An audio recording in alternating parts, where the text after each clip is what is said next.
So here we go. Welcome everybody to Web and Beyond Live. I'm Ray Sidney Smith, and I am president of W3 Consulting and managing director of W3C Web Services, which provides affordable web and WordPress hosting, domain name registration, and other web-related services to small business. Web and Beyond Live is a chance for me to discuss with you topical and timely issues relating to digital marketing and productivity technologies each week. All the things I believe you as small business owners need to be successful marketing and managing on the web and beyond today. Feel free to ask questions if you're here with me live, and I'll do my best to answer them, of course. If you're watching the replay, you can do so as well by leaving a question in the comments, and I'll see if I can answer you after the fact. Today, what I'd like to do is just cover a couple of stories that I think are really important and pertinent. We're going to talk a little bit about kind of a follow-up from last week and decentralized technologies that are coming to the fore. We'll talk a little bit about Chrome, a Chrome update that's important, paying attention to Facebook groups and how they're really managing. And then I'd like to close out today with a little discussion on work from home and how that's really going to affect digital marketing and productivity in the small business world. And so let's kick it off with just kind of a closing the loop item from last week. And so last week, I talked about the idea of blockchain and the notion of using decentralized technologies in the business world. And so lo and behold, I came across this tool, and here we are. It's showing how this technology called Split, SPL.YT is the domain, is using NFTs and the blockchain in order to be able to run affiliate marketing programs for e-commerce sites. And so just to show that now that the cat's out of the bag, the technology is available to us, we're going to see more and more of this capability and capacity for NFTs to be used and blockchain to be used, in essence. So be prepared for more and more of this technology to be coming up and coming forward, and we should all be paying attention to it. So that's all there is to that. Next up, I wanted to just bring up the point that Chrome has now brought live captioning to, in essence, its web audio source in the browser. This is so powerful. So let me explain what this means then. Whenever you're watching video, listening to any audio or live stream or anything else like that in the Chrome web browser, you will now have an option to have a machine-generated caption of what's actually being spoken in the video or audio on that particular tab or window within the browser. This one is great for accessibility purposes. That is, we're bringing greater accessibility for those with different abilities.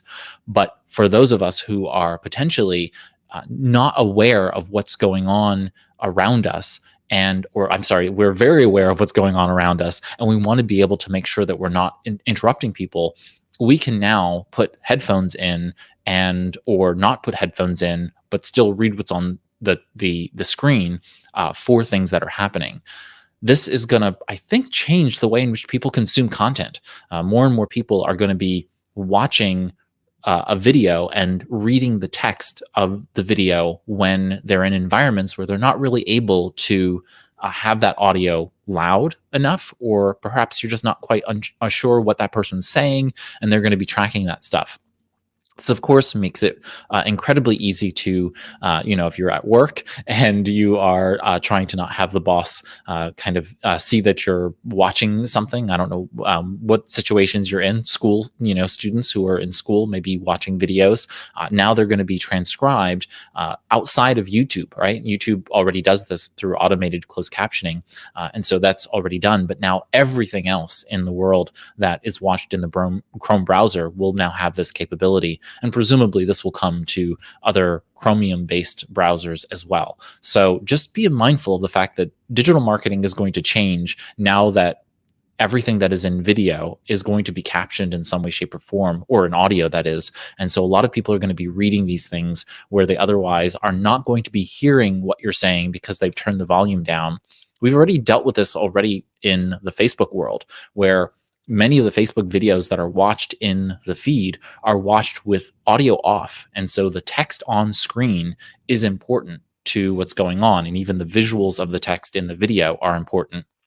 But this is going to drive that point home even more. What are people seeing in front of them as they are watching the content that is in front of them, and will they be reading the content, and how clearly you are conveying the message, right? Because the machine generated caption can potentially be erroneous. It could be, 70, 80% erroneous if you have a garbled audio, or if you are not clear in how you are presenting the audio content. So if are sputtering around, and you're, not necessarily having clear thoughts, or even your accent. It could be that your particular accent, whether you have an American accent that just happens to be not well picked up by the live captioning tool, or if you have a foreign accent and you're speaking English, you could also be creating some problems there. So just be mindful that this is coming. And I think it's amazing because it's bringing new accessibility features to folks, but it also does present some digital marketing strategy that we need to be thinking about in terms of how is this going to really affect podcasting? How is this going to affect live streams where people might be only reading what you're saying and may not be hearing the tone or inflection in your voice. They're only going to be reading what is being said on screen. Maybe some people will see both, and they'll be augmenting what they're hearing and tone with what they're reading on screen, which can also be useful. All right, next up is just a word of warning about Facebook and what Facebook is doing regarding Facebook groups. So in essence, Facebook has already started to do this, and now they are continuing this forward, which is that earlier this year, Facebook started to limit civic groups as well as political groups in terms of their exposure to the Facebook platform, to the social network. And now Facebook is starting to squeeze that even more by doing a couple of things. One is that they are going out and they are limiting members who are violating policies. And so they are, in essence, going out there and telling those users, hey, you can't post to particular groups if you have multiple violations. And so they are limiting those users. Then they are forcing group leaders, that is moderators and admins of those groups, to then go ahead and have to approve posts when they're saying a substantial number of members here in this Verge article have violated policies or part of other groups that were removed for breaking the rules. So they're taking that as additional step forward. And then they're saying, okay, well, we may start putting a warning label, and that's the one that we see here on screen here, where it says, this group has allowed posts that violate our community standards. And so now they're literally telling people who haven't joined the group yet that they should be mindful of the fact that that group has some issues related to it regarding moderation and violating community standards. Then they might even go ahead and block the group entirely, basically taking entire groups down for this. So the point, of course, is dealing with political extremism and the issues around that. More importantly for you, you need to be paying attention that in your strategy, you might be talking about things like the COVID-19 pandemic and how to deal with those things. I am here on this show, talking about how we're being affected by that. And you just have to be very careful about the fact that if there are people who are going to be joining your groups on Facebook, that those conversations are being monitored, and this is machine, for the most part, doing it. And then so, the AI is basically going through and checking for these conversations. And then when it flags them, it could erroneously take your group down, which could affect you marketing wise. So you want to be very careful about those kinds of issues as you go forward. But the other side is that you now need to have some fairly clear community standards and steer clear of those conversations that are going to cause you any trouble. It's not that you want to shy away from things that you want to discuss in your business. It's that you should make sure that you are watching what community members are doing, and they have to abide by the community standards both on Facebook and in the group itself. So just being mindful of that, and I think you'll be good. I know that I get at least a couple emails a week from people who have had either their Facebook profile, their Facebook page, or their Facebook group for some reason shut down, they've been locked out, or some other issue that has occurred to them because they have quote unquote violated some policy of Facebook's. They don't know what happened and they are looking for help. I just, generally what happens is that Facebook will communicate to you what you need to do, and you will likely have been ignoring those violation notifications in your system and or trying to skirt around something. Maybe unknown to you, but it's still a reality factor. So, most of the time, it is about correcting those issues, and then Facebook will allow you to restart posting or be able to post to your page or profile or your group again. But there's very little that we can do on the outside when you've basically violated one of these terms and Facebook has decided to take you down. You just need to do what they say, and then they will let you back to doing what you were doing before, which is posting to your network, with, of course, paying attention to the terms of service as well as the community guidelines in Facebook groups. So just I wanted to point that out because I know that a lot of people have these questions and they come up against these issues, and I just want you to be paying attention. There are rules, you have to abide by them, and Facebook is watching. So just be careful about that. Okay. Finally, I just wanted to talk today a little bit about the pandemic and how it's changing work. And one fun little thing here is that Krispy Kreme donuts, if you happen to have one in your area or your neck of the woods, is giving away free Krispy Kreme donuts to people with a vaccinations card every day, all year. So if you happen to be in and near a Krispy Kreme donuts and you're not worried about your heart or health generally, you can go ahead and maybe treat yourself once in a while with a Krispy Kreme donut. Not necessarily every day, but they're giving away a free original glazed donut when you show your vaccination card, daily. So that's a pretty good perk for getting vaccinated. But it was just kind of a segue to my real discussion today, which is that Ford is talking about moving to, in essence, a hybrid model. And they will be allowing people to work, in essence, remotely thereafter. For those of you who are kind of unaware, Ford and the way in which Henry Ford decided upon, and this really wasn't Henry Ford himself, it's a little bit of myth, but it's well known that, thought of, that Henry Ford's discussion about the 9-to-5 workday and kind of the 5-hour work week was, the 5-day work week, that is, was what caused kind of the movement forward of our typical work week and our work days that we currently exist. Now, there were some laws before that, and there was lots of political stuff going on that actually caused that. But I think the pandemic has caused a fundamental change in the way in which we will work going forward. This is, of course, in line with a bunch of political and other kinds of societal challenges that we have to come to terms with. Setting those aside, I mean, that's not really the topic for today. Thinking about it from a pure logistical perspective, a productivity and marketing perspective, you're going to have to start thinking about how you actually get marketing done for the business in a hybrid environment. Now, if you are, capable of working in and during the pandemic, right? That is, you've been able to run your business from home, from afar, and have a distributed workforce.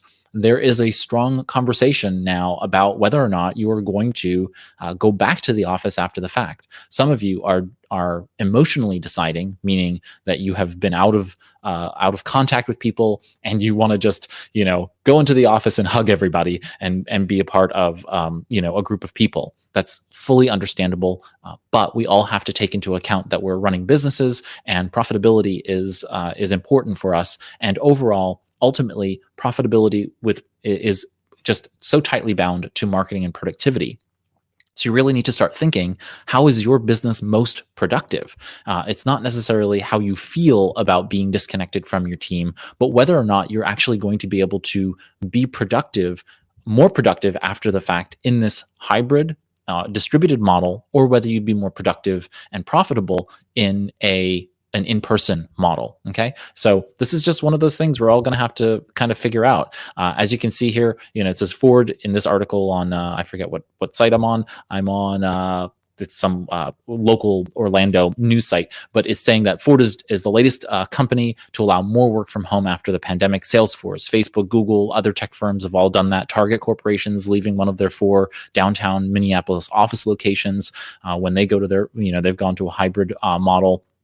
We have what company? Microsoft, as of the end of March, is going to be allowing their employees to come back into the office in a hybrid approach. So we're really going to have to start thinking how we really set all of this up for ourselves in a productive mindset, keeping in mind safety of our employees and all of those things. But most importantly, from my perspective, really, how are we going to be productive in this post-pandemic world? And the way in which I kind of think about it, like in stages. One, we're going to have to pay attention to what's happening with the pandemic, and that's going to create some level of uncertainty, and we're going to have to keep kind of mindful of that flexible and kind of adaptive approach as we make our way forward, right? If your county, region, state, otherwise has some level of lockdown or other kinds of requirements, you have to comply with those, whether in a retail service, shop environment or retail office environment, and better yet in, any other office environment where you're bringing together employees. So that's number one in that sense. The next step forward, though, is then thinking about how do we structure our marketing so that we're capable of being really productive going forward. And so my thought is get yourself a digital content marketing calendar. You need to start working from a digital approach here so that you're capable of managing no matter where your staff is. So you're capable of saying, okay, this is what we need to produce. And these are the things that need to be done in person. That might be video recordings, that might be audio recordings where you're recording with people in person and that kind of thing. These are things that we can do in a digital perspective, and everyone's going to do this now in a digital perspective. In my company, we've just chosen to do everything virtually, and we're going to be able to do everything virtually going forward. So we're not going back to an office. We will inevitably meet in person for different parts of the year. It's just nice to see everybody. It's going to be nice to get together and do those kinds of things. But we're just not going back to a physical centralized office environment. It just doesn't make sense for our business. It may make sense for you, and certainly if you have a retail front end, you're going to need to have some of that in that sense. But do the back office folks need to come to the retail location? Do they need to come back to the office? Those are going to have to make some choices. So first step, deal with the pandemic. Second step is how are you going to digitize many of these productivity workflows so that you're capable of being more productive no matter where you are in the course of your business. You might decide, I'm going to do this work, whether we're going to do this work digitally, no matter where we are, whether we're in the office or not.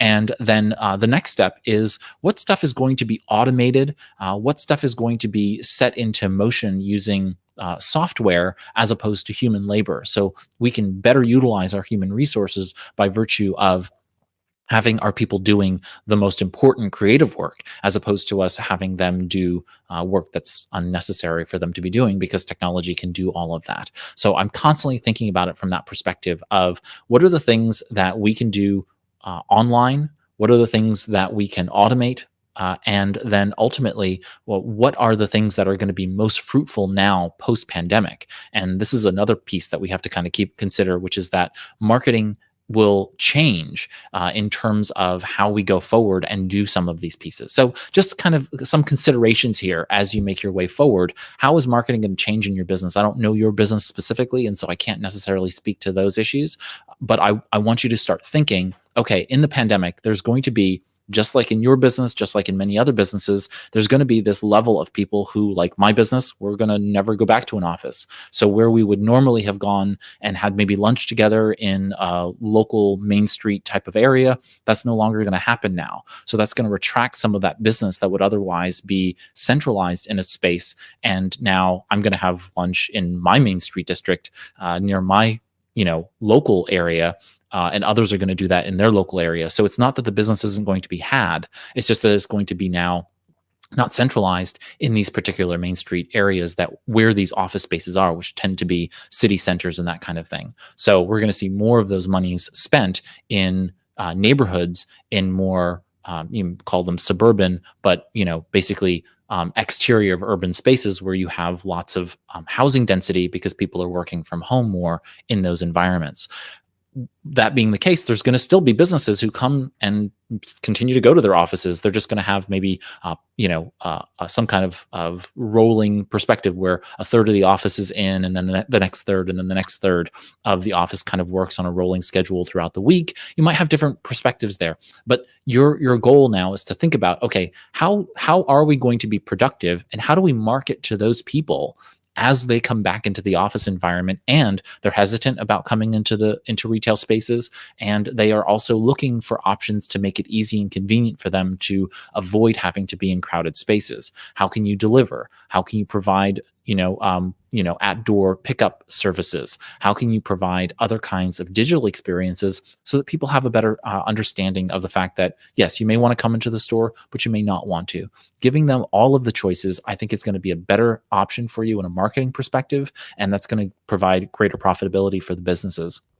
I know I've been harping on this for the entire term of the pandemic, but your digital experience and your physical retail experience need to be one and the same for people. They need to have the same sense of experience when they come to either of those places. And as we come out of this pandemic, I'm assured of it. More and more people who have chosen to ignore the approach of having a digital first experience are going to have more and more problems surviving this other side of the pandemic, right? When people finally come back and they don't want to change the habits that they've built during the course of the past year. They've come to enjoy ordering online. They've come to enjoy doing those other things. And while you might have thought, oh, well, we've survived, we're on the other end, people are just going to kind of flood back into my stores. That's not going to happen. So you need to figure out how you can work with the new buying kind of mindset of your audience and go after them in that sense. Robin's noting here that it's a great suggestion on the digital calendar. And so there are a number of different templates for that, Robin. And so I would check out for a template. I would check out the HubSpot. HubSpot has a really great content marketing calendar. If you Google HubSpot content marketing calendar, I think they have a pretty good content marketing calendar that you can start with. We have one internally that is pretty old now. I mean, it still probably works, but ours is pretty dated at this point. But I would check out HubSpot's, and hopefully they can help you there. All right, everybody. That really was what I wanted to talk about today. I think that it's just really important for us all to be considering the future of your business marketing post-pandemic, and really how it's just going to be a lot of hybrid.